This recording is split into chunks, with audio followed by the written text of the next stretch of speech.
Hey everyone, welcome to D20 Woodworking, and today we're finishing our storage series, right? This is the final LCG to do, and that is Arkham Horror. If you missed the first two, we first did Marvel Champions, and then we did Lord of the Rings. I'll put them in the corner up here so you can click on those videos and check them out. But this is the final one. This is it. And I saved it for last because the way I've stored this game is honestly kind of all over the place. It's really, it's really kind of a mess. So even now I'm still like kind of undoing things and trying to figure it all out and the best way to do this. So I guess we'll just dive right into it. But before we do me a huge favor. If you can, hit the like button down below. Make sure to hit subscribe. Please, everyone that watches the video, do me a huge favor. Hit subscribe. It really helps out the channel. If you want to unsubscribe later, that's fine. But please, it helps out the channel a ton. It really does. And it means a lot to me. And then if you want to leave a comment down below, let me know what part of this video you like, what kind of storage solutions I have that you like, or maybe tell me your own. Tell me what storage solutions you have that maybe you think would improve my own. So all right, let's dive into things. I guess the first thing is the play mats, right? We'll just start with basic stuff. I have two play mats. I have the Arkham Horror one by Fantasy Flight, right, in the tube like this, which I rarely use. I really rarely use that because I have this one, which is probably the main one that you see. It's actually double-sided. This one's from Momo Monster, and she has, I think, some of the best mats for Arkham Horror. I love it. She has a bunch of designs. I think they're fantastic. She's got different sizes. Some of them have like, where to put your cards and stuff like that. And those are just general play mats. I think she makes bigger ones, and I want to upgrade to a bigger one because Arkham Horror is getting kind of large, right? It's becoming a pretty large game. So I think I want to do get a bigger mat from her eventually. But I love her stuff. Make sure to check it out. I can put a link down below to Momo. But that's the mats I use. So then let's dive into something that you should all recognize, which are my BCW boxes, right? Again, everything is stored with BCW. You can see the Tesseract sleeves in there, and you'll see some pieces of paper too that look like this, right? They say like Dream Eaters for this one. They just say certain cycles, and I'll get into why it's like that in a second. But once again, the dividers I use are all Tesseract. They're sleeve by Sleeve Kings, or I use Sleeve Kings, I should say. So I use their sleeves for stuff.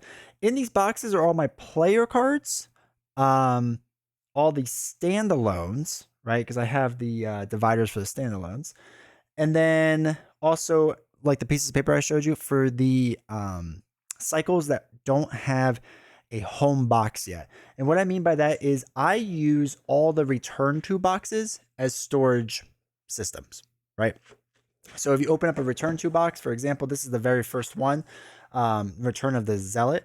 And I like these boxes because, there we go. They come with dividers, which is nice. It helps save some money instead of buying all Tesseract stuff. I love all Tesseract stuff, but it's just nice to save some money that way. This one has a storage thing that I got from Etsy. It's kind of hard to see on camera. You can kind of see it's black. There's like a tray in the back here, and then the rest are kind of like divided. I bought one of them because I wasn't sure if I was something I was going to keep and put in the rest of the boxes. I still haven't truly decided yet. But I tried it for that one first. And then, for example, I'll just open Path of the Carcosa here for a second. And then the big sheet of paper that comes in with them is on top. And then the rest of them are just cards in there. I have just an empty Dragon Shield box in the background, simply just to kind of keep the box kind of full, but that's all that's there for. So that's how I store everything there. Now they're not doing the Dream Eaters return to box yet, or at least not for a little while. So unfortunately, my storage system is going to have to hold out at least until then. As far as the newest cycles, like for example, Edge of the Earth, I have kept all those cards in the box, in the big campaign box, right? So they're all stored in there because I like the storage system for them, and the books are kind of weird to store, so I like it for that. But I basically, the way I've stored this is I don't have too much in the compartments, down there or anything, except for whatever it came with. But like, for example, all my encounter cards, some of the encounter cards, my player cards from my most recent deck I had in there. So I haven't really figured out the best way to divide it up. I hope they continue to do return to boxes. My gut says they'll probably do return tos in like almost a clamshell and you just plop it into these boxes. That'd probably make the most sense. So I hope they do the final return to boxes for Dream Eaters and what's the other one? Innsmouth Conspiracy. so I can finish that collection. And then I assume moving forward with Edge of the Earth and what's the next one? Scarlet Keys, I think. I assume I'm just going to be storing them in the larger boxes, which kind of stinks because they take up a lot more room.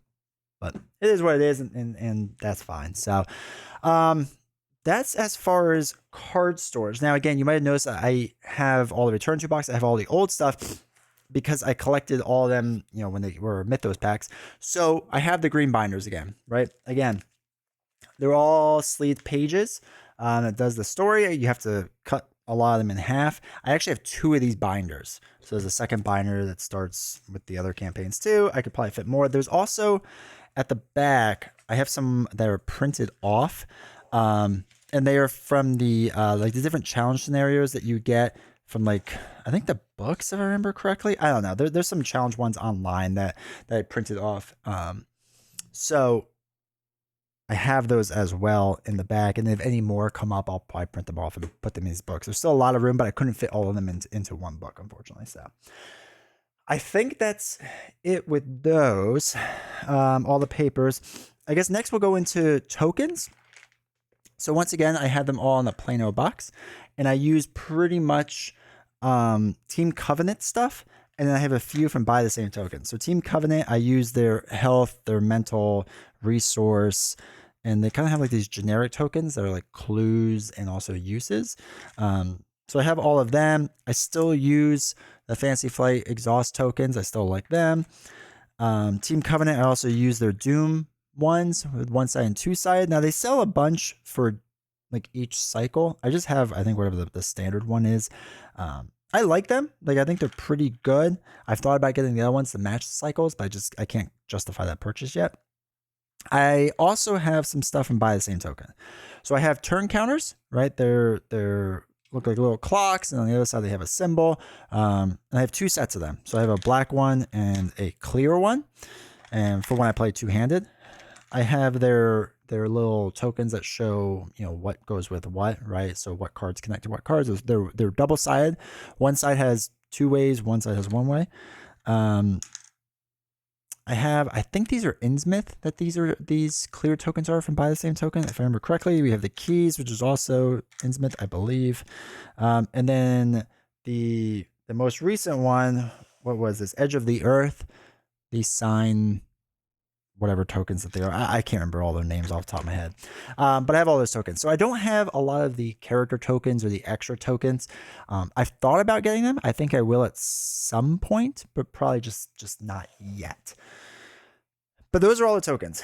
Then in my normal kind of regular old school Arkham Horror box, I have a player board.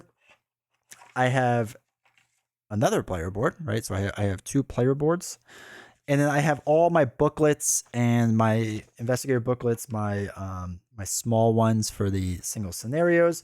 We have all the character cards, right? So there's a ton of character cards I have, a lot of them. They're all just kind of thrown around in here. And then they're all sleeves, of course. And then we have all the tarot cards that came with the Circle Undone, I think, is what they came with. The Return to Circle Undone. They came with all the tarot cards, which can make the game harder and whatnot. That's all stored in here. I don't know if I'm going to keep this box like this. I think I might move everything into the revised core because there's more space and it makes more sense to. So I think for the future, that's probably what I'll end up doing. But as of right now, everything's in there. It fits everything. It's got a little bit more room left. Obviously, I could fit more character cards, but I couldn't fit any more player boards or anything like that. And I like some of the other ones that are out there, and I kind of want to get them. But yeah, I can't fit those yet. So that's all that stuff. I guess I should mention too, again, these cards are sleeved with Sleeve Kings. So are the tarot cards. They were all sleeved with Sleeve Kings. All the cards that I'm not currently using in my player deck are all Sleeve Kings, and my player deck is sleeved with Dragon Shield. Okay. I just use Black Dragon Shield. I'm probably at some point going to switch everything out to Dragon Shield. I'm pretty sure I've talked about this in other videos, but I don't enjoy the sleeving process. I don't enjoy unsleeving or resleeving games. Right? It's just not an enjoyable part of the game for me. I know a lot of people do, and it's cool. It's just not for me. So I think for me to get the game to the table easier and to play faster, and that's pretty much what all of it's about for me, is I'm going to just leave it all in Dragon Shield. It makes the most sense. I'm not going to do it until I finish Lord of the Rings. That's the next big project to do. But yeah, I realized I didn't really talk about the sleeves that much, but that's the sleeves I use. The last thing is the Chaos Bag. I got this on Amazon, I want to say. It's reversible. Outside's black with a green logo, and the inside's green, which you can kind of see with a black logo. It's nice enough. I just like it because it sits flat, right? So the one in the revised core doesn't sit flat like this on the table. So like or it doesn't sit up, I should say, like it falls over like that. And I don't like that. I think this is actually a dice bag is what this is, but I just like that like it sits there on the table like this. So I can just reach my hand in, take it out, right? I don't have to like pick up the bag and reach in. I know that sounds really, really stupid saying that all out, but it's like a small thing that like annoys me. So that's that. And then as far as what my actual tokens are, they're all the cardboard ones that they come with, but I put coin caps on all of them, or coin capsules, I should say. So these are things you would put like, I guess, state quarters in and whatnot. But they're all just kind of plasticky and whatever. But I like them. I think it gives a decent feel. Like I like that sound. I don't know why, but I like that sound to it, and drawing feels good. And I feel like I'm not going to wear them all out. I know people have like orbits, I think is how you pronounce it. And different, burger tokens, all that stuff. I think they're all nice and whatnot, but this was a really cheap solution that I kind of really like. Like I like the feel of this plastic. I like the feel of it going together.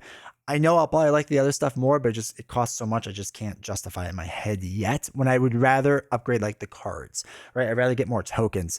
The Chaos Bag is probably one of the last things I'll upgrade, though it's one of the most important things, which is ironic. But yeah, it's just one of those things where I really like the coin capsules. A friend on Instagram told me about them, and I've never looked back. So as you could tell, this game is kind of stored all over the place, unfortunately. Like I said, I think the small Arkham box that I use, this one, I'm going to replace it with the larger revised core one. I still haven't even sleeved that game yet. I'm hoping that the return to boxes keep coming out for the last 2 cycles that were done the old way. And then I assume with Edge of the Earth and I think Scarlet Keys, I think that's going to be done, in large boxes. I assume if they do return tos, they're going to be just kind of like little packages, like the old Mythos packs or Hero packs or something like that. I assume that's how they would do that. That kind of makes the most sense to me. Maybe they won't. I don't know. But yeah, that's kind of how I store everything. That's how it is. So anyway, I hope you enjoyed this video. I hope you enjoyed this entire series. This was kind of fun going through everything and talking about it. It's one of those weird things that until you get further into the hobby, you don't realize how much like storage matters and how different everyone's is, and whether they like their cards vertical or horizontal or all that fun stuff. So anyway, I hope you enjoyed this video. I hope you enjoyed this series. Again, do me a huge favor. Scroll down. Please hit subscribe. Please hit like. Leave a comment. Let me know what you think. And I'll see you next time.